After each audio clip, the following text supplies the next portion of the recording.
Happy game day and welcome to the first Big Ten edition of the Unlimited Sports Preview Show. I'm Trey Marler, joined by Brady Alderson and Justice Road. Today on the show, we'll have breakdowns of both Michigan and Nebraska, as well as a look at the other top Nebraska sporting events happening this weekend.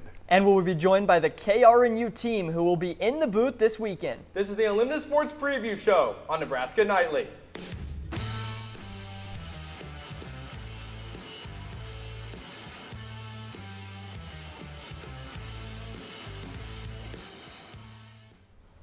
Welcome back inside the studio as this is the first Big Ten game for both teams, and here is how they match up. Nebraska dominating the passing game. Michigan, as we know, as a ground and pound as they come in the country.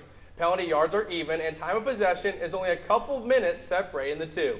Michigan leads the all-time series 8-4-1. Now turning the focus specifically to Nebraska and Justice, one thing that's been clicking early is this team's ability to control the line of scrimmage. Yeah, it's been really predicated on the transfer guard, Rocco Spindler, the transfer tackle, Elijah Pritchett, the incumbent, Gunnar Gatula at left tackle, Teddy Prohaska brings stability at right tackle, and how about Justin Evans taking over the center position and making it his own? They've been dominant in both the pass game and the run game, guys. They have looked physical, they have looked up to the mark, and they're going to have a big challenge on their hands in Michigan, but they look ready. Brady, we expect to see Emmett Johnson carrying a brunt of the load, but still going to see potentially 4 running backs this afternoon. Yeah, Nebraska, Quentin Ives was just unbelievable last week. The running backs for Nebraska have been great, led by obviously that offensive line that Justice talked about. I'm excited to see how they implement these 4 running backs against Michigan. Here's what the offensive room had to say about the opportunity at hand this afternoon. That maize and blue M that pops out on the schedule every year. It doesn't matter what they look like the year before. I mean, it pops. That's why we're all here. That's why I'm here. It's why this coaching staff's here. It's why the majority of our players came here is for Big Ten football. We just approaching this like another game. Just making it all about us, focusing on what we have to do, and just going out there on Saturday and executing. It's never, about the other opponent. Nebraska's coming off back-to-back blowout wins at home, giving the opportunity for multiple backs to see the field. Emmett Johnson will see a majority of the touches, but all 4 are expected to see snaps today with the return of Mekhi Nelson.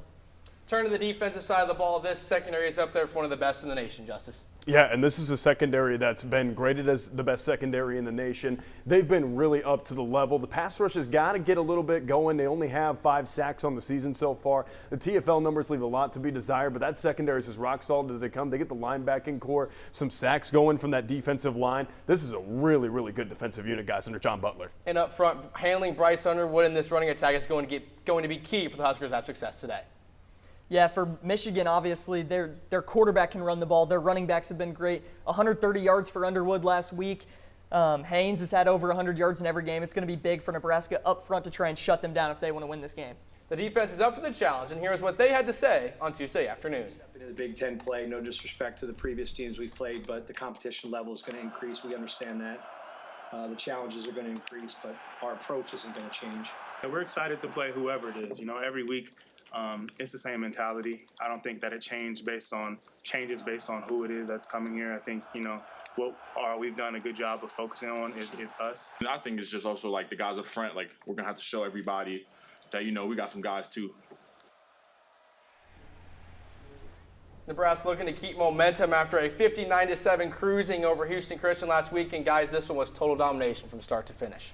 Yeah, Nebraska had it working the passing game, the rushing game. Their defense got their first score of the season. Nebraska, we hadn't seen them pick up a lot of sacks. We saw a couple sacks on Saturday. Pretty much everything they wanted to do, they could do against that HCU defense and offense. Yeah, they looked extremely physical, like a power 4 team with a size and physical edge. This was a team in Nebraska that came in with a point to prove, wanted to keep the championship pedigree, that competition level up to the maximum to get ready for Michigan. And guys, they didn't dip one bit. This was a team that looked ready for Michigan and ready for whatever was put in front of them.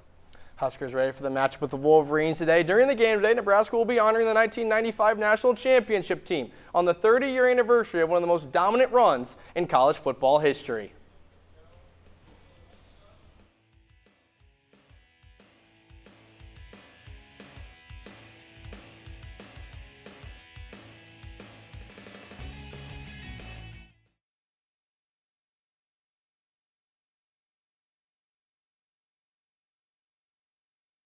1% of the population donates blood, but imagine if there were more. We're sitting at below a 7-day level of supply of all blood types across the board. So every blood type is important, and we need all donors of all types to come in and donate right now. At the Nebraska Community Blood Bank, they believe that all types make a strong blood supply.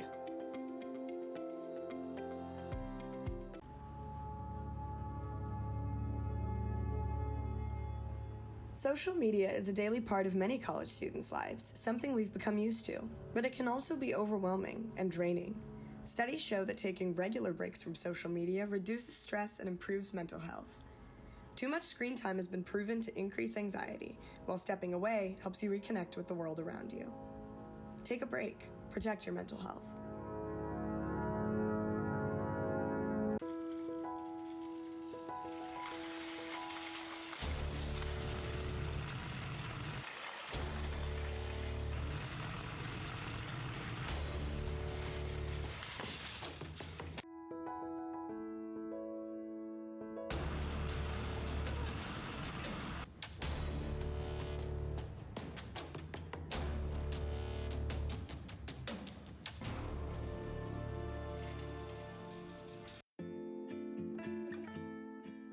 Many of the brands you love don't love animals like you do.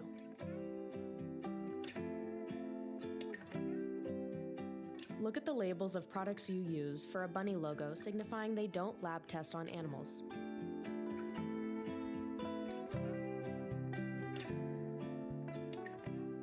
Check the label for those who aren't able. Start making the shift by visiting crueltyfreekitty.com today. Last Saturday, the Pride of Nebraska, Bud Crawford, defeated Canelo Alvarez to solidify himself as the pound-for-pound best boxer in the world. Brady and Justice, rumblings of him being here on campus this weekend. What do you think that would mean to this team and this state, really, to have him here on this national stage? Yeah, Matt Rule kind of alluded to it on the Pat McAfee show today. He was asked a question, didn't say anything definitive, but I would be surprised if he's not there. Yeah, I mean, to have him as a guy who's been a staple and a mantelpiece of Nebraska culture, to have him lead the team out of the tunnel or even just to be in attendance for a big game like Michigan would mean a lot. It would energize the stadium. You got to imagine with a ranked atmosphere, crowd already at a 7, it would crank it to an 11, fellas. Now, speaking of a fight, that's what we are expecting in Lincoln here today between these Blue Bloods, and it's going to be a fight that the Wolverines will have to be in without their head coach, Sharon Moore. Moore was suspended by Michigan for 2 games for his connection with the sign-stealing scandal during the 2023 Michigan football season. Game 1 was last week versus Central Michigan, and Game 2 will be this afternoon with the Huskers.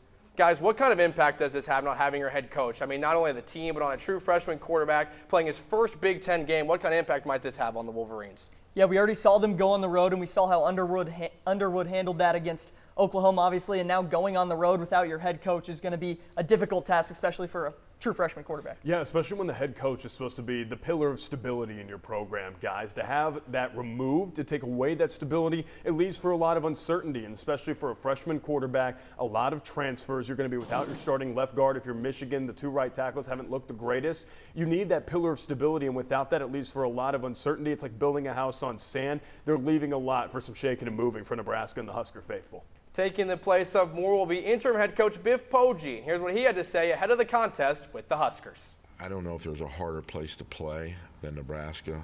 Fans are very loud. The stadium is loud, very raucous. They'll obviously be very excited. And what Bryce has to learn, and I think Bryce learned this, just be Bryce. You're not playing against the stadium. Biff Poggi is back in Ann Arbor after a brief stint where he went 6-16 as the head coach at Charlotte. This is his first ever meeting with Nebraska. Prior to his time at Charlotte, he was an associate head coach for the Wolverines. Now, turning to Michigan's on-the-field play, we have to start with the true freshman, Bryce Underwood. Yeah, Underwood has been great this season. I mean, two passing touchdowns, 1 interception. He had 2 rushing touchdowns by himself last week. We saw him get back into what he needed to do And for Michigan, I think they saw the blueprint for how to win games against Oklahoma in that loss. You know, they need to get Underwood at least 10 carries. And last week when he had those 10-plus carries, 130 yards on the ground. And if he can have a rushing performance like he did last week, it's going to be hard for Nebraska to win this game. But while we say that, there's been some concerns. He's shown the freshman flashes, the ability to look at his target before he throws it. Central Michigan was able to disguise coverages. They made him upset. Listen, guys, the pro comp here is Cam Newton. He's got the body, the athleticism, the arm talent. For Bryce Underwood, it's all going to be, can he slow down? Can he process the game? Can he take what's in front of him and not try to get antsy and force a deep play and make plays with his legs and make it easy for Michigan to move the field in chunks? They don't want to get into a possession game with the Huskers, especially on the road. But now offsetting Underwood is this very balanced offense is the Michigan ground game, Justice. Yeah, Justice Haynes transferring over after 2 years at Alabama. This is a running back that leads the Big Ten in rushing right now, 388 rushing yards at the time of asking right now. He is a dynamic back, was built more as a power back at Alabama, and now has added the speed element to his game. Couple that with Jordan Marshall, who was the hammer, especially in the ReliaQuist Bowl against Alabama last year. This is a guy in the running back room who are going to be physical, who are going to hit. They're going to be patient behind their guys. This is not a zone scheme. This is not finesse. This is smash mouth power Michigan football, guys. And Nebraska's been allowing over 4 yards a carry so far. Michigan comes into this game 15th nationally in rushing yards. It's going to be a tough task for Nebraska to stop a quarterback and a running back like we saw in Cincinnati. We'll see if they can get it done. See what adjustments they made. This will be the 14th time Nebraska and Michigan square off. Michigan winning the all-time series with a record of 8-4-1.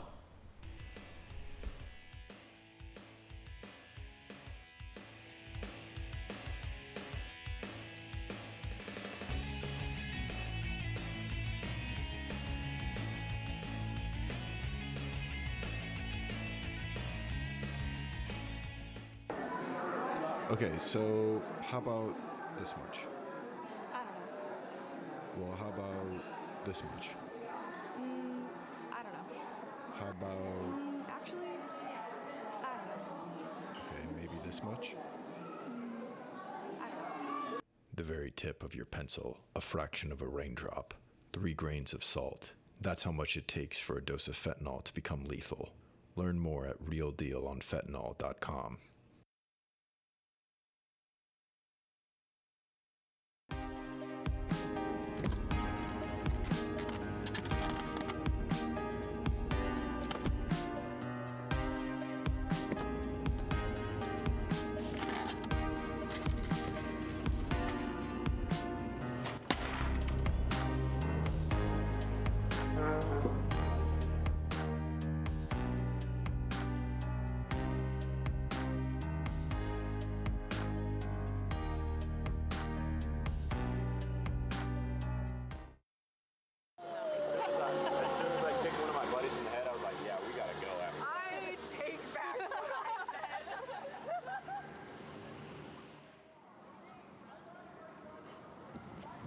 Done for the day?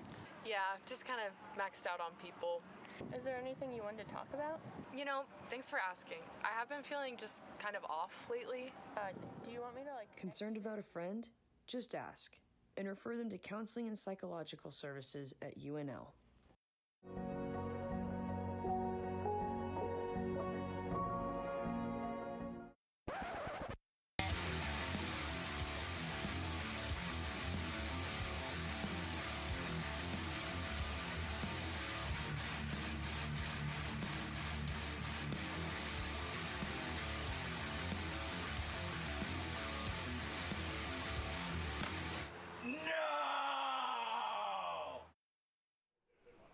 Welcome back to the Limited Sports Preview Show as we are now joined by Francis Hall and Justice Rohde for this week's edition of Around the Corn.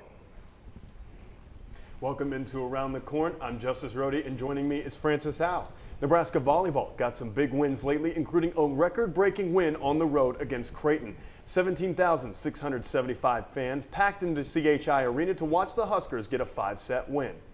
Nebraska takes on the Arizona Wildcats tonight at 8 p.m. Then on Wednesday, conference play starts at home against the Michigan Wolverines.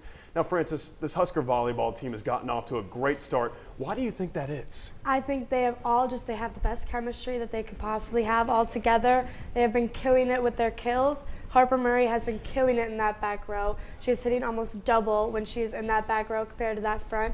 And then you have Rebecca Alec. She is, last year mainly was focused as a defender, but this year she has been killing it. She is on those kills. She's on that ball. She is on every single hit she could be on. She has been a key player this season, as well as Harper Murray. They've both been killing it in that front row and that back row. Couple that with a back row defense like they have, and you got yourself a pretty good winning recipe. Well, volleyball isn't the only sport having an exciting start to the season. The Nebraska soccer team continues their conference campaign with a match against Michigan on September 25th at home.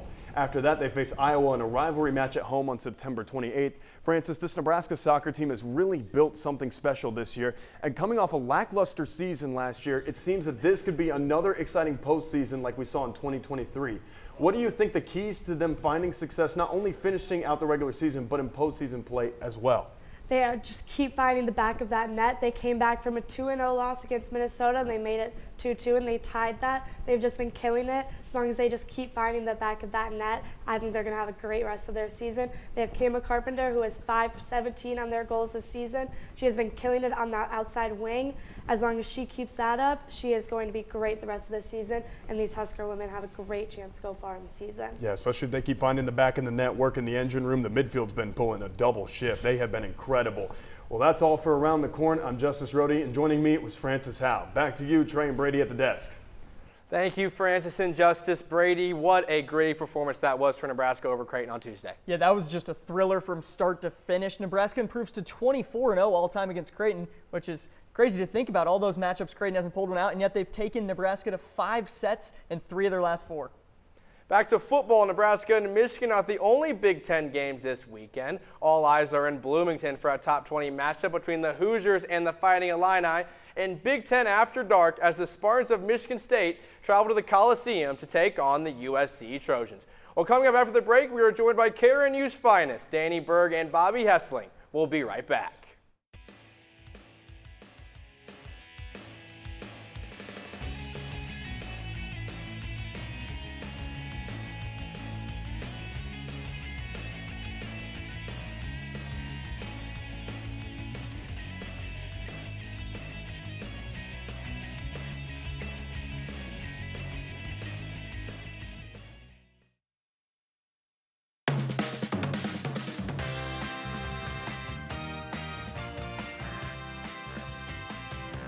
Nebraska Nightly.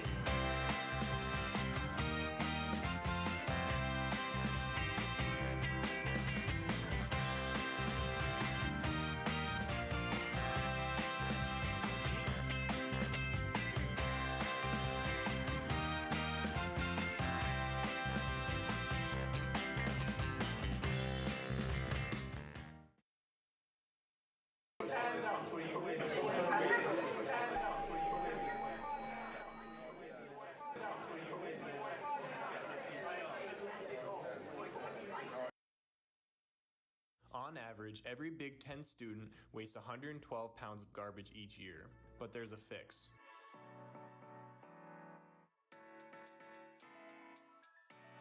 Make sure you use an Aussie when you dine in and be a part of the change. Nearly 1 in 3 Husker students struggle with food insecurity. Husker Pantry addresses food insecurity and a welcoming space by providing free food and personal items to UNL students in need. Due to high demand, the pantry often runs out of essential items. Help keep the pantry stocked by donating the most needed items. From canned food to personal items and cleaning supplies, you can make a difference by donating. Learn how to donate by visiting pantry.unl.edu.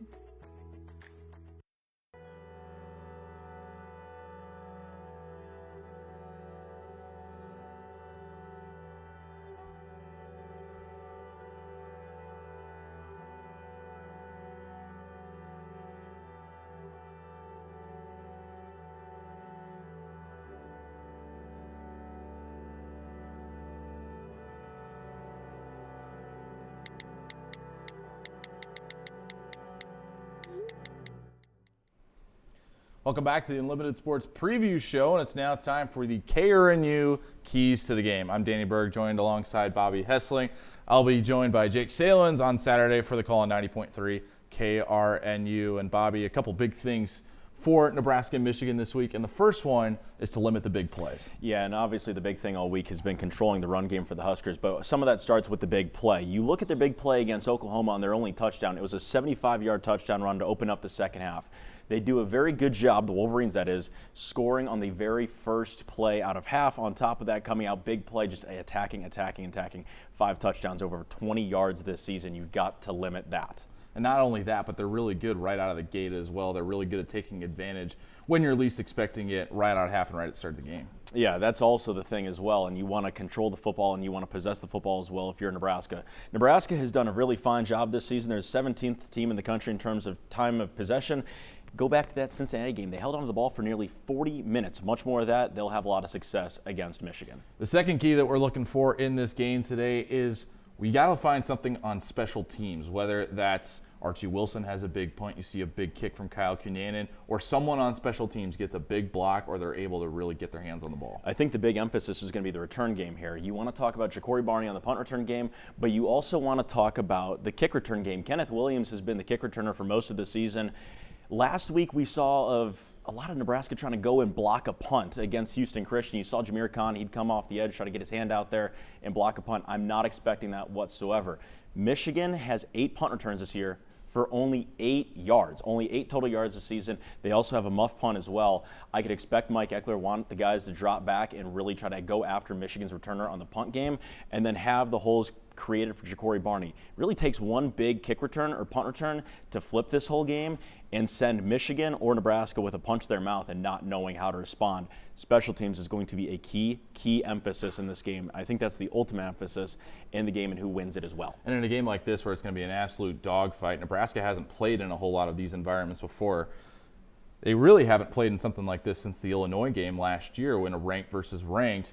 But the environment is going to be very similar to that Colorado game, so it's going to be very important that they're able to handle the moment and not let the lights get too bright. You know, Danny, I think it's the 2 games fused into one because it's the Big Ten Conference opener. Nebraska hasn't won a conference opener since 2019 at Illinois.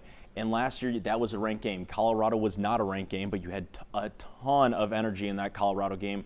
As Trey said on the desk earlier, Terrence Crawford led that team out of the tunnel that game as well. That might happen again on Saturday. We're not really sure. So with that, you have to make sure you're keeping yourself composed, and I feel like Nebraska has done a good job of that in the past few weeks. And on top of that as well, all offseason, that's something that Rule has been preparing them for, saying, we want to be playing in these games. He said it on McAfee today. He said it in press conferences. He's like, this is why you come here. You want to play in games like this. That's obviously a big key is you want to manage the crowd. And granted, it's your home stadium, so it's hard to say control your own crowd. But you can't let it just get to your head thinking, oh, this is what we got. We got it all. But they've got a good job of being able to dial in and focus on what's at hand. And what's really going to need to be dialed in is the quarterbacks in this game. 2 underclassmen. It's going to be quite the quarterback battle between Bryce Underwood and Dylan Raiola in this game today. So many people have talked about this quarterback matchup as well. It's how one of the top quarterbacks in the 2024 recruiting class of Dylan Raiola and the best quarterback in the 2025 class, Bryce Underwood. There are the numbers you see. The completion percentage favors Dylan. The passing yards also favor Dylan. I think a key number that's not on that you want to keep an eye on is the interception numbers. Underwood already has thrown an interception this season. Dylan Raiola hasn't. He's a little bit smarter in the pocket, and he has grown as a quarterback, and Rule said that on McAfee today. He has just excelled and really matured as a quarterback from year 1 to year 2. That's going to be one of the big things that we're going to have to keep an eye on is how the pocket is attacked and just how much those edge rushers come in because Raiola's done a good job at being able to keep himself composed when he gets flushed out. Underwood, not so much. No, and that's the big thing is Underwood's been sacked 5 times this season. You want to attack the pocket and you want to get to Underwood. You want him to step up in the pocket because he's not necessarily taking off to run. He's taking off to look to try to find another throw. If you're able to close the pocket and get to him and make him uncomfortable, it's going to be a long, long day for Underwood. That's going to do it for the KRNU keys to the game. Let's send it back to the desk with Trey, Justice, and Brady. Thank you, Bobby and Danny. Well, Justice, what's going to take for Nebraska to get the win today? It's going to take a lot. They're going to have to be smart in their field position game. They're going to have to establish the run game early. If you get too pass reliant too early in the game, it's going to make it easy for Wink Martindale to dial up some pressures. Talking to Jeremiah Searles early in the week, he called Wink Martindale a mad scientist in the most polite way possible. He will dial up pressures from unconventional ways. The big thing for Nebraska's offensive line, be gap sound. Know that there's going to be a guy appearing in your gap. You just got to wait for them to arrive. They got to establish the run game. Defense has to pressure Underwood. Special teams, they have to win the field position game and and be dominant in that facet. Brady. Yeah, for Nebraska, I think it's a chance to right some wrongs of the past. They haven't beat Ohio State or Michigan in the last decade, 0-11. And another wrong that they need to right is they're 0-27 against ranked teams in their last 27 games. And Matt Rhule, as a coach, 2-22 against ranked teams. He did not win a ranked game at Baylor, both of those wins coming back in his time at Temple. So Nebraska trying to get that first ranked win since 2016. Justice, score predictions after afternoon.